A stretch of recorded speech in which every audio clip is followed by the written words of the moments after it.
This season of the Urban Conservative Podcast is brought to you by Newton for Senate, working to improve education, reduce taxes, and keep North Carolina #1 for business. Find out more at newtonforsenate.com. This episode of the Urban Conservative has also been sponsored by Case Technology Consulting. Help your business get value out of its data and become more efficient and streamlined. Case Technology Consulting. Check out the link in the description.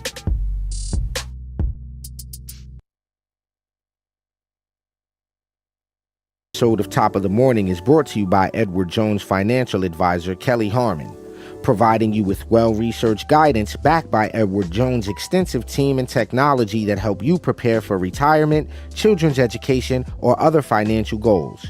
Call 252-473-1006 or visit the link on the screen.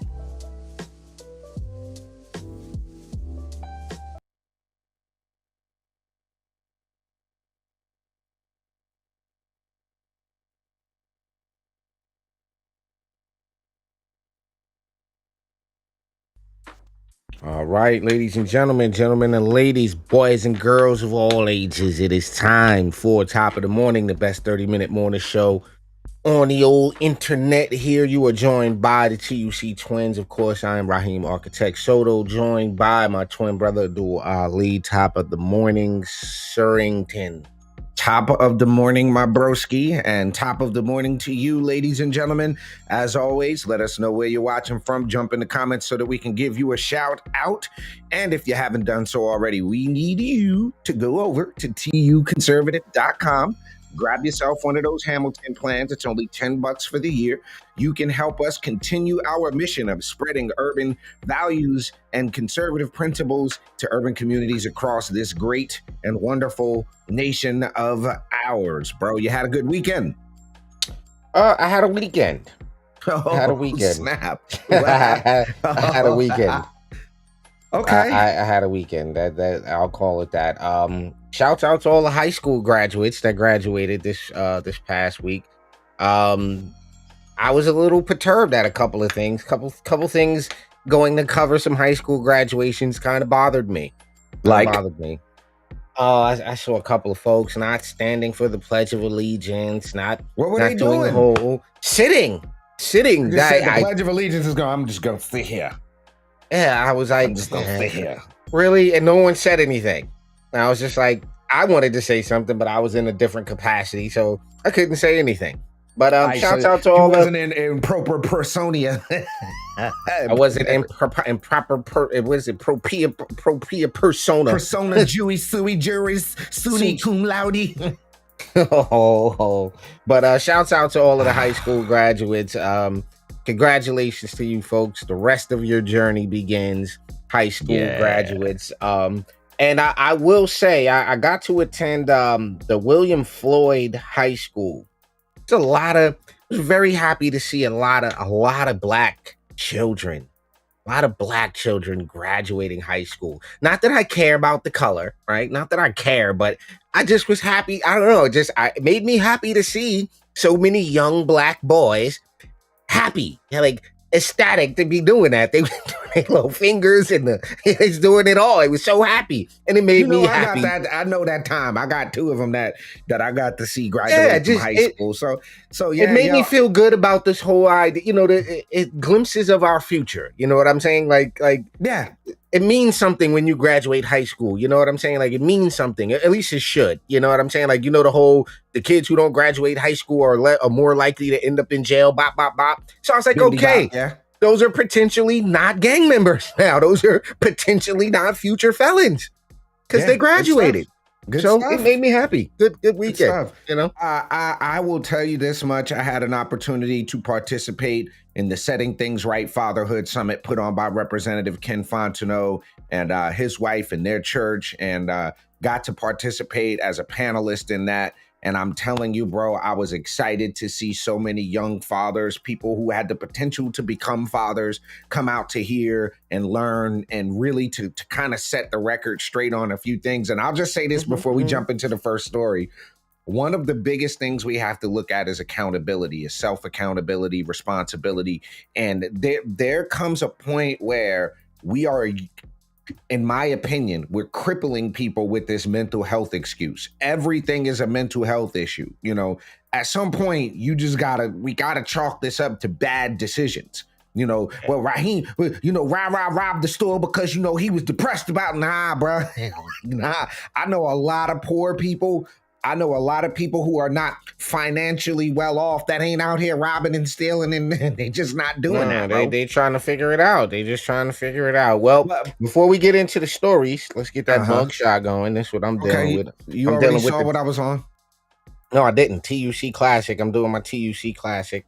Oh, you're still Frederick Douglassing. Okay, I'm you ain't switching it up. But I will tell you this. I did get that creamer, that Friends creamer from, like, it's supposed to be, the only reason I'm still drinking it is because I paid for it. Wow. That's it's the only reason I got it, but I'm just going to go back to the regular sweet creamer. I think this was, well, I got to get off of this. I made the mistake of reading the ingredients in the creamer, and I'm like, I should go back to half and half, right? Just half cream, half milk. Oh my God! I should have never read it. But what do we got for this first story? You got the first thing of the morning. I don't know if I play the video. I don't know if we do that, but yeah, I'll do that. So here's the thing, right? I like Larry Elder. I like his radio show. I had an opportunity to meet him at the Blexit event a few years back, and we've communicated via email a couple of times. But I'm just not. Hold on a second. Let me stop that. Let me just stop that. The reason I'm not a fan of this situation here is because Larry should not be attacking Trump. I don't think that's going to end up well for you, bro. I don't. Like, Larry Elder was not on the Trump attack radar, if you know what I'm saying. Like, I haven't heard Trump say anything about Larry Elder. Right, fair enough. You see the tone he took with Tim Scott. I was thinking, okay, maybe Larry Elder plays the background, gets himself above a percentage point, and potentially in there for a VP seat. But I'm running for president is because just listen to this. Did an amazing job. Can you hear this? The reason I am here is that I'm running for president. And the reason I'm running for president is because I thought Donald Trump did an amazing job. And if I thought a sufficient number of swing voters in swing states would vote for the man, I wouldn't be here. But so many people find the man toxic. I believe that for swing voters, some of them, Lawrence, if he walked on water, they'd accuse him of not being able to swim. I have no idea what to do about Trump derangement syndrome. Maybe someday somebody will develop a vaccine. But until then, it presents a problem, and that problem is called electability. I've asked people the following questions, Lawrence. Have it. Larry Elder says Trump's number one problem. I don't know if I call that an attack, though. Attack? Why did you cut it short? Why did you cut it short? That's what he said. That was the end of it. He basically says the man's got an electability problem. I see that as an attack. He's saying the swing voters ain't going to go for him. Mm-hmm. So let me ask you a question. Is he right? I don't know. I honestly don't know. I don't know. Is he? You said an attack. I don't know. I just think that's more of an observation. I think it's a misguided observation. I don't think he's realizing what he's... Not that he doesn't realize it. It's more like sometimes people just say things. Like, I'm just going to say... Somebody said that, if I enter... the media trick, if I say it, it becomes true. So maybe he's trying to insert it into the... because you started off with... Play it one more time. He started off with... Hold on. The reason I'm running is because of Donald Trump, and then followed up saying he has an electability problem. You mean the guy that got 80 plus million votes has a electability problem? You mean that guy? I'm going back to it. The guy that is molly-whopping you in every poll possible? Is that what that is? But you seem to have an electability problem. You didn't win in California. Ooh. You didn't win in California, respectfully. And you're polling at like negative 2,000. Yeah, and that's what I was going to say. Like, where is Larry Elder at in the polls? Is he even at 1%? All right, I got to pull up the GOP primary polls. I pull up a GOP primary poll. I'm going back. I'm just waiting for this ad to get out of the way, and I'm going to pull that video back up. But I'm telling you, hold on. Here we go. I got it back up. So the fact of the matter is, does this count as an attack on Trump? I'm saying, in my world, This is an attack, bro. This is very attackish to me. Here you go. He's not even polling enough. They're mentioning him in the Quinnipiac poll. He's not even being mentioned.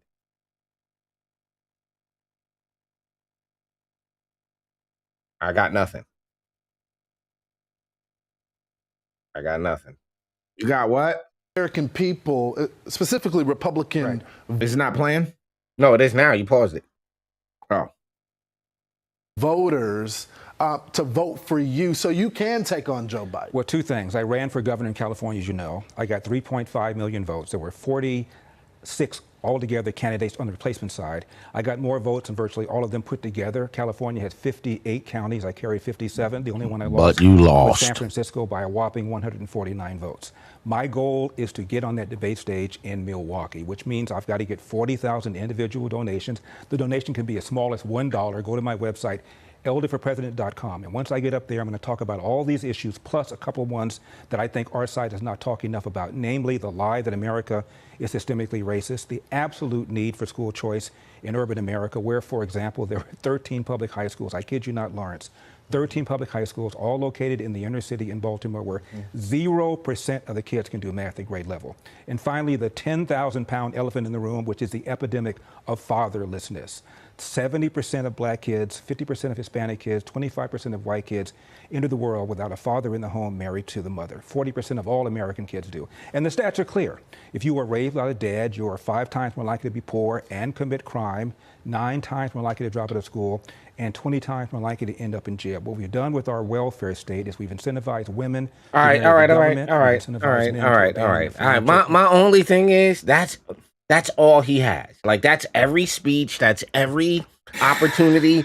Hey, listen, and you have to appeal nationally. So I think calling that an attack on Trump, it's not so much an attack. It was a what do you call that? That was like a throw a snowball, hide my hands. Look. I'm trying to. I'm running because of Donald Trump, because Donald Trump did a great job, but Donald Trump can't get elected. Ladies and gentlemen, you're checking out Top of the Morning here on the Urban Conservative, the best 30-minute morning show on the planet. We're going to take a quick commercial break and come right back, talk about these Texas police officers. What's going on down there? We'll be right back. Just because you're black doesn't mean you have to vote Democrat. This year, in order to see benefits for our communities, we need to vote outside the box. Find out more by visiting us at tuconservative.com. All right, gentlemen and ladies and gentlemen, you are back on Top of the Morning, the best 30-minute morning show on the planet, each and every Monday through Friday, right here on the Urban Conservative. Grab your cup of coffee, your favorite morning beverage, and join us as we cover the best in the news and upcoming stuff. Again, if you haven't done so already, please visit us at tuconservative.com. Grab yourself one of those memberships and make sure you follow us any and everywhere on social media at the Urban Conservative. Yo, bro. So now, 3 San Antonio police officers charged with murder in the fatal shooting of a woman. That is correct. Now, I saw something this morning when I was kind of glancing over this, and somebody in the comments would be like, they would have been suspended with pay if they were white. So now they're trying to make this a white and a black issue. Like somehow these officers are getting treated better or worse than they would have been treated if they were white officers. I'm not even entertaining that BS. That doesn't even get the thought of entertainment, right? The story is as follows. 3 San Antonio police officers have been charged with murder in the fatal shooting of a woman who was experiencing what the city's police chief says was a quote-unquote mental health crisis. Sergeant Alfred Flores, officers Eleazar Alejandro and Nathaniel Villalobos were suspended without pay and later arrested on murder warrants in the shooting death of Melissa Perez, who was 46 when she refused police orders to come out of her apartment. Police Chief William McManus said this Friday the officers' actions were not consistent with the SAPD's policy and training. McManus said during a news conference they placed themselves in a situation where they used deadly force, which was not reasonable. Given all the circumstances as we now understand. Wait. Is the police chief a white guy? He is. McManus don't sound Hispanic. I mean, but then again, you never know. You never know these days. But so McManus do not sound like a Hispanic or Latinx. Latinx name. But A I'm asking that Latinx. question because it sounds like we have a police chief holding these officers accountable. Okay, I mean, well, one of the 3 charged officers opened fire, McManus said, after Perez first threw a glass candlestick at the officers, then swung a hammer at them. Wait a minute. Hold up. I didn't read this, so that hold on. One of the 3 charged officers opened fire, McManus said, after Perez threw a glass candlestick at the officers, then swung a hammer at them. All 3 officers then fired when Perez approached them again with the hammer, hitting her at least twice. Okay, wait, I'm confused about this. Court records do not list attorneys who could speak on behalf of the 3 officers. Perez was suspected of cutting the wires to a fire alarm, a felony, at the apartment complex and was talking to fire officials about 12:30 a.m. Friday when an officer approached and tried to get her to walk toward a patrol car. Perez was speaking to a fire department official outside the complex when an unidentified officer arrived and is heard on body cam calling her, "Hey lady, get over here," with Perez refusing and walking away. It appeared that Miss Perez was having a mental health crisis, according to McManus, and then she ran into her apartment. The video then shows the officers on the patio removing a window screen as Perez yells, "Stop it, you ain't got no warrant." An unidentified officer shouts, "You're going to get shot," to which Perez replies, "Shoot me, you ain't got no warrant." You see, I don't know about these interactions, bro. Like, the sound of glass breaking is later heard by 2 volleys of gunshots. McManus took no question, citing an ongoing investigation. Wait. This is a bit confusing to me. It's a bit confusing. And at first, I'm not gonna front. I was like, "Yeah, get the officers for shooting the lady," but enter in swinging of a hammer. Like, I don't know if you get shot. I mean, a hammer ain't gonna. Well, a hammer can kill. Okay, go ahead and say what a hammer ain't gonna do. Go ahead. Go ahead.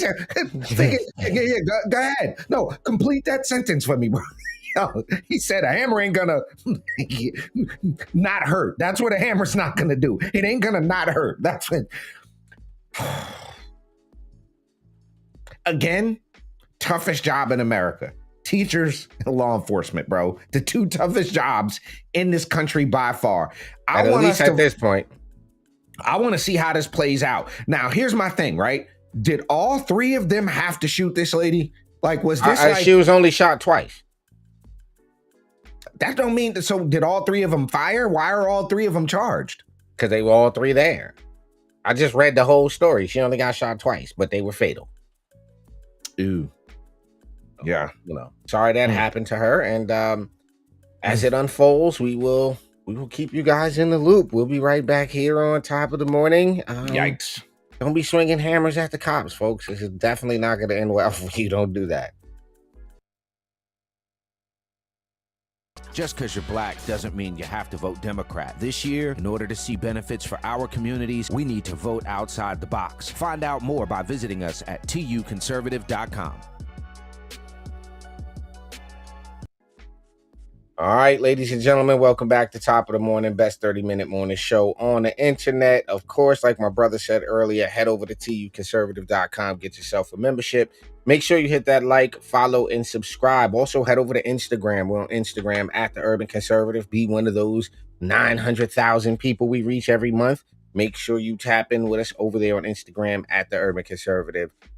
All right, last but definitely not least, we got them pouring into the border. So it is a, dare I say, shit show down at the border right now. Dare I use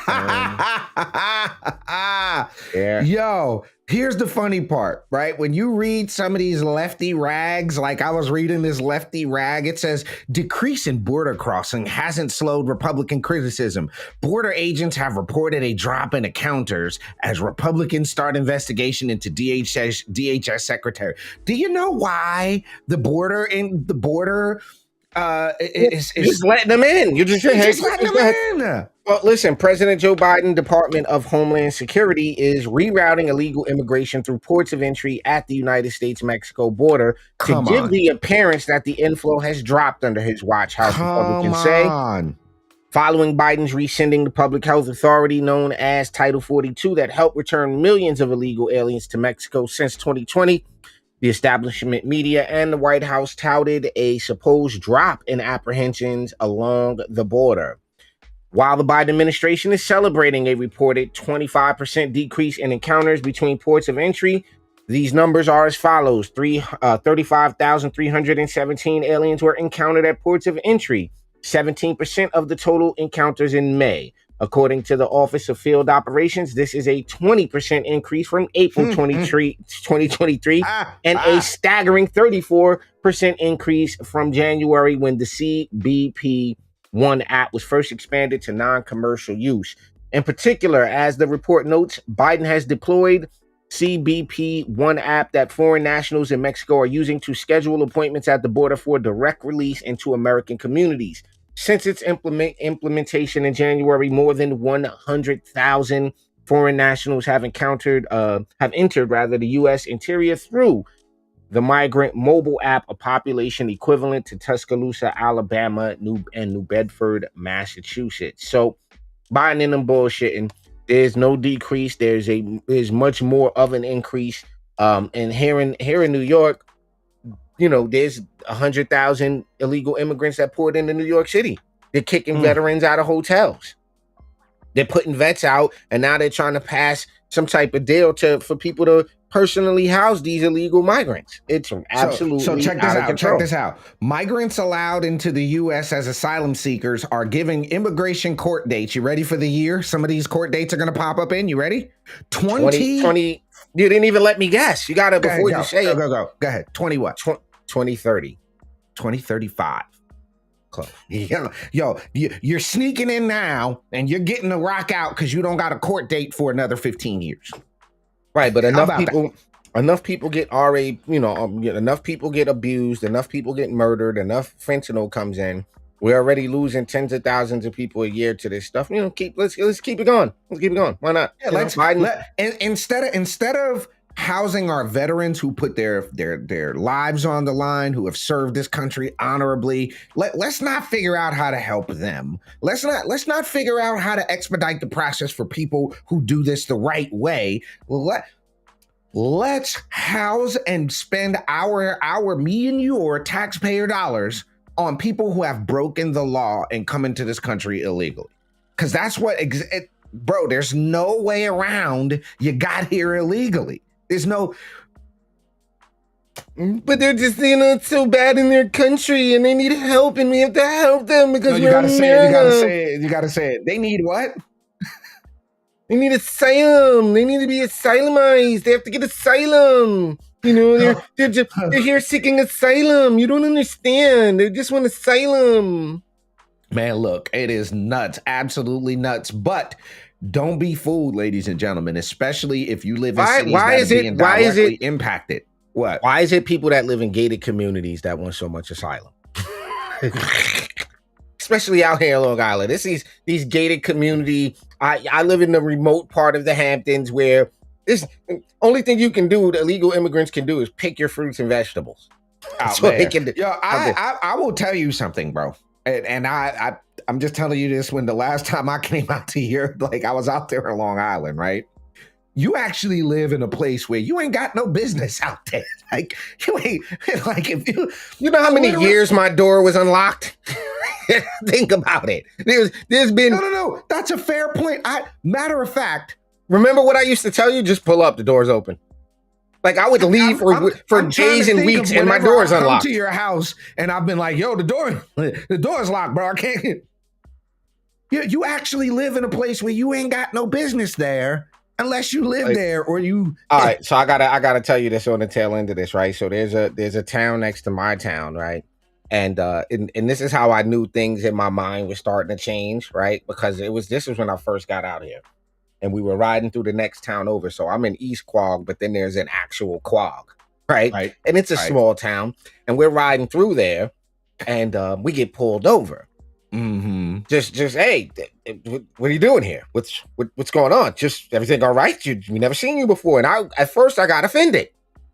As time went on, I realized something. That's what you want. You want that.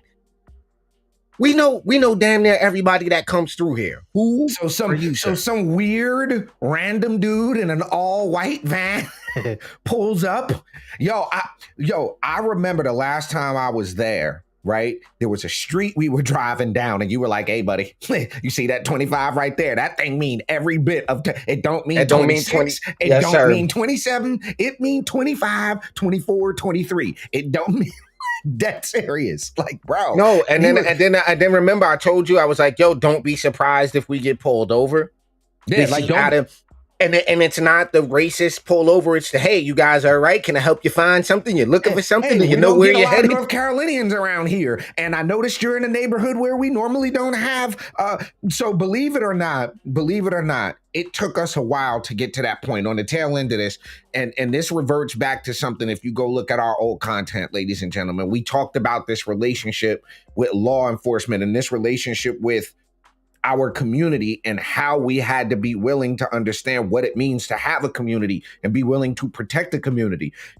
Years ago, I would have got that pull over. Yo, man, you pulled me over because I'm black in this white neighborhood. Nah, sir. I pulled you over because you clearly don't live here. You clearly ain't got. How can I help you? Everything all right? Can I help you find something? Do you need I good job, officer. That need you to do that. Y'all want to call that profiling? Call it profiling. I don't care what you call it. It's called It's called proactive policing. That's what I call it. Proactive policing. Right, because if you're the guy that's like, well, actually, I am lost. I was trying to get to this, and the GPS said that. Oh, you go this way. Somebody just shared this with me the other day, bro. Mm-hmm. They was in South Carolina, black person. Not gonna throw their name out there, but they said, yo, I got pulled over by the officer. I was indeed speeding. I was absolutely 100% speeding. He was like, yo, I was absolutely speeding. There was no doubt about it. He said, yo, I didn't get beat up. I didn't get shot. I didn't get tased. I had my driver's license ready when he got to the window. I handed the officer my driver's license. He went back to the car. He did his business. He said, where you headed? I told him. He said, do me a favor, slow down, have a good rest of your trip, drive safe on these South Carolina highways. So one other thing. We were doing some door knocking petition season, right? And we were in that part of town over there. We're in Quag. Or Hampton Bays, we were somewhere, and the officer just pulls right up on us. Like, we're coming around the corner, and we seen him a few times, like doing his patrol. So he pulls right up, like right up on. What you got going on today? Oh, we're just doing some petitions, doing some door knocking. All right, there, guys. Have a good day. Be safe out here. There's not a lot of people. He's like, yeah, there's not very many people here in town. I kind of seen you guys, back and forth through the neighborhood, just wondering what you got going on. Making sure you're not casing people's shit. Why is that hard to accept? Why is that hard? Am I wrong? No, bro. Am I wrong for that? No, because in my mind, it's like you see a white girl and a black guy. You don't see Noah in the back because he's small, right? And then all you do is you see somebody getting out, walking up to a property, getting back in the car, walking 2 houses down, driving around the block again. Go back. And you're like, yo, what the hell do they got going on right now?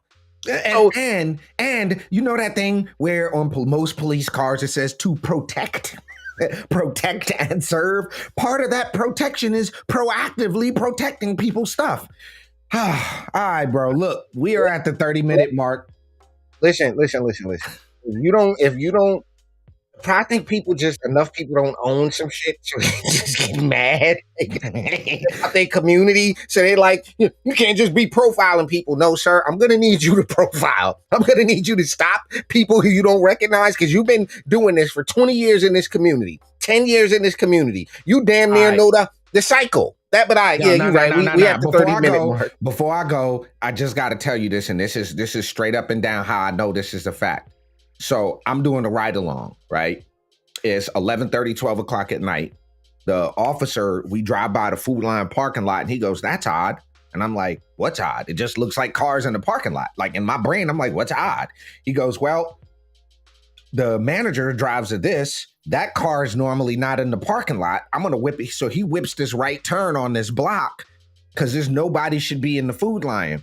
Well, he turns on his spotlight and he starts just shining his spotlight on the street behind the Food Lion. And lo and behold, comes out this dude walking from behind somebody's house. The officer gets out of the car, approaches the dude. Hey, do you live here? Nah. What are you doing here? Oh, it was BS. So the cop goes, yo, let me get your license and register, let me get your ID. Cop comes and runs the ID. The man is parked in the Food Lion parking lot, but creeping behind people's houses. The man was a daggone sex offender. He was probably trying to peek into somebody's house. So he knocks on the door, asks the people, hey, do you know this individual? Nah, he was in your backyard. So you're absolutely right. We want police being proactive. That's normal. That's what they're supposed to do. All right, ladies, we out of here. Gentlemen, you've been checking out Top of the Morning, best 30-minute morning show on the planet. We'll be right back with y'all tomorrow morning at 9 a.m. for Top of the Morning. And stay tuned for the Urban Conservative Podcast tonight. We might be talking about some comparisons between Joe Biden, what's his son's name, Hunter Biden, and some other folks. But thank you for checking out Top of the Morning here on the Urban Conservative. For my twin brother, Raheem, Architect Soto, I am Abdul Ali. We'll see y'all shortly. Peace.